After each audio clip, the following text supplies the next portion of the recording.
तो आप शुरू करने का तरीका ये है कि आपने जो सबसे पहले इसका इस्तेमाल करना। क्या करना होता है?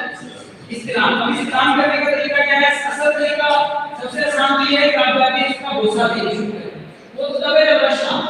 अब तो इतना रश है कि वहां पे भूसा देना बहुत मुश्किल काम है। तो हज में जो सबसे पहले चीज हमने सामने रखी है ये कि हमने इसकी तकलीफ नहीं होता। तो हज वहां पे अब ये कि वहां पे इतना रश है वो हजरत असवद बहुत नीचे लगा हुआ, हमें पता कैसे चलेगा कि हम हजरत असवद के सामने आए हैं कि नहीं? हजरत असवद का आपने ये वाला पन्ना जो आपने ये वाला रुकने असवद के सामने होता है, आपका जो आपका कंधा है, तो आप बिल्कुल हजरत असवद के सामने होते हैं। तो आपने उस तरफ हाथ करके और उन हाथों को चूम लेना, ये इस्तिलाम कहलाता है। हाथों को चूम ले, लाठी से ऐसे इशारा करके लाठी को चूम लेना, ये इसे क्या कहते हैं? इस्तिलाम।